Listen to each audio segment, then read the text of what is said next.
नमस्कार विद्यार्थी मित्रांनो, आपल्या ज्युपिटर क्लासरूम या यूट्यूब चॅनलमध्ये तुम्हा सर्वांचं हार्दिक स्वागत.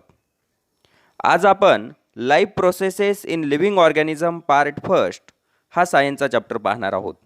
याच्यामध्ये इंट्रोडक्शन, लाईफ प्रोसेसेस म्हणजेच जीवन प्रक्रिया. तर जीवन प्रक्रियाची व्याख्या काय सांगता येईल ते पाहूया. The processes like nutrition, respiration, transportation, excretion, etc., which sustain the life are called as life processes. म्हणजे ज्या प्रक्रिया आपल्याला जीवन जगण्यासाठी मदत करतात त्यांना जीवन प्रक्रिया म्हटलं जातं. आणि त्याची उदाहरणे म्हणजे न्यूट्रिशन, रेस्पिरेशन, ट्रान्सपोर्टेशन आणि एक्सक्रेशन हे आहेत. Then growth and reproduction are also life processes which maintain the life cycle. वाढ आणि प्रजनन या देखील अत्यंत महत्त्वाच्या जीवन प्रक्रिया मानवी जीवनचक्रामधील किंवा सजीवांच्या जीवनचक्रामधील मानल्या जातात. तर या लाईफ प्रोसेसेसबद्दल पुढे डिटेल पाहू. न्यूट्रिशन. न्यूट्रिशन यालाच म्हटलं जातं पोषण. न्यूट्रिशनची व्याख्या आपल्याला काय सांगता येईल पहा. The processes by which organism obtain nutrients from food called as nutrition. ज्या प्रक्रियेमध्ये सजीव अन्नापासून त्यांचं न्यूट्रियंट्स मिळवतात त्या प्रक्रियेला म्हटलं जातं nutrition. Then the modes of nutrition. There are main 2 modes of nutrition. That is the first mode of nutrition is a autotrophic nutrition. त्यालाच म्हटलं जातं स्वयंपोषण. Second mode of nutrition is a heterotrophic nutrition, ज्याला म्हटलं जातं परपोषण. Then first mode of nutrition autotrophic nutrition.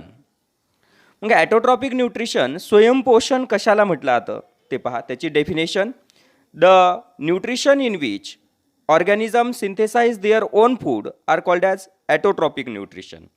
म्हणजे ज्या न्यूट्रिशनमध्ये सजीव स्वतःचं अन्न स्वतः तयार करतात त्याला स्वयंपोषण म्हणजेच ॲटोट्रॉपिक न्यूट्रिशन म्हटलं जातं. All green plants synthesize food by the process of photosynthesis, hence green plants are autotrophs. सर्व हरित वनस्पती प्रकाश संश्लेषण प्रक्रियेनं त्यांचं अन्न तयार करतात आणि म्हणून ग्रीन प्लांट्सला ॲटोट्रोप्स म्हटलं जातं. देन सेकंड मोड हेट्रोट्रॉपिक न्यूट्रिशन म्हणजेच परपोषण. मग हेट्रोट्रॉपिक न्यूट्रिशनची डेफिनेशन आपल्याला काय सांगता येईल. The nutrition in which organism depends completely on another organism for food called heterotrophic nutrition. ज्या पोषणामध्ये सजीव पूर्णपणे दुसऱ्या सजीवांवरती अन्नासाठी अवलंबून असतात त्या न्यूट्रिशनला म्हटलं जातं हेट्रोट्रॉपिक न्यूट्रिशन म्हणजे परपोषण. All animals, fungi and non green plants shows the heterotrophic mode of nutrition. म्हणजे सर्व प्राणी, फंगाय आणि non green plant heterotrophic nutrition दर्शवतात. Then next point is a nutrients, ज्याला मराठीमध्ये म्हटलं जातं पोषण द्रव्य. तर पोषण द्रव्याची व्याख्या काय. The food consist several types of food components are called as nutrients.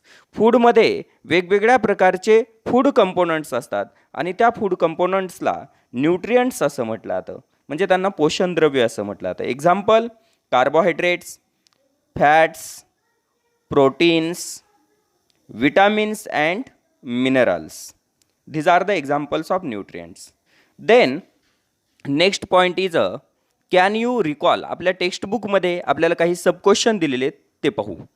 त्यातला पहिला सब क्वेश्चन जो आहे तो काय दिलेला आहे तो पहा. How are the foodstuffs and their nutrient contents useful for body. म्हणजेच अन्नपदार्थ आणि त्याच्यातील पोषण द्रव्य हे आपल्या शरीरासाठी कसे उपयोगी असतात. तर त्याच्यामध्ये carbohydrates and fats provide energy to perform various activities. म्हणजेच कार्बोहायड्रेट्स आणि फॅट्स हे आपल्याला एनर्जी प्रोव्हाइड करतात की जी एनर्जी आपल्या बॉडीच्या वेगवेगळ्या ॲक्टिव्हिटीसाठी आवश्यक असते. Then proteins are the major structural component of cell called body building nutrients. They are responsible for growth and development of the tissue, and in our body, proteins are used to make a amino acid and chemicals. म्हणजेच proteins यांच्यापासून आपल्या बॉडीचे structures तयार झालेले आहेत, म्हणून प्रोटीन्सला body building nutrients म्हटलंय. Proteins आपल्या बॉडीच्या टिश्यूच्या ग्रोथ आणि डेव्हलपमेंटसाठी रिस्पॉन्सिबल असतात आणि आपल्या शरीरातील अमिनो ॲसिड आणि इतर केमिकल देखील प्रोटीन्सपासूनच बनलेले असतात. Then vitamins and minerals act as a protective and regulating nutrients. तर विटॅमिन्स आणि मिनरल्स हे प्रोटेक्टिव्ह आणि रेग्युलेटिंग न्यूट्रिएंट्स आहेत. Then next question, what is balanced diet? संतुलित आहार म्हणजे काय? बॅलन्स्ड डाईट कशाला म्हटलं जातं? The diet which gives all the nutrients to our body in a proper proportion is called as balanced diet. म्हणजे ज्या आहारामधून आपल्या शरीराला सर्व अन्नघटक योग्य प्रमाणात मिळतात त्या आहाराला संतुलित आहार म्हटलं जातं. What is the importance of balanced diet for body? आपल्या शरीरासाठी संतुलित आहाराचं काय महत्त्व आहे बरं? Answer, it helps in proper growth of a body. म्हणजेच संतुलित आहार आपल्या शरीराची योग्य वाढ होण्यासाठी आवश्यक असतो. It increases the immunity system of a body. म्हणजे संतुलित आहारानं आपली रोगप्रतिकारक शक्ती वाढवली जाते. Then it increases the working capacity और capacity of work done by providing energy. संतुलित आहार हा आपल्या शरीराला ऊर्जा देऊन आपल्या शरीराची कार्यक्षमता वाढवतो, काम करण्याची क्षमता वाढवतो. It is essential for good physical and mental health. म्हणजे चांगल्या बौद्धिक आणि शारीरिक वाढीसाठी देखील संतुलित आहाराची गरज असते. Then next question, which different functions are performed by muscles in body? आपल्या शरीरातील स्नायू कोणते वेगवेगळे आपले बॉडी फंक्शन्स परफॉर्म करतात ते पहा. Answer, the muscles are mainly responsible for the movement of our body or human body. Muscles हे आपल्या मानवी शरीरातील वेगवेगळ्या हालचाली घडून येण्यासाठी अत्यंत महत्त्वाची भूमिका बजावत असतात.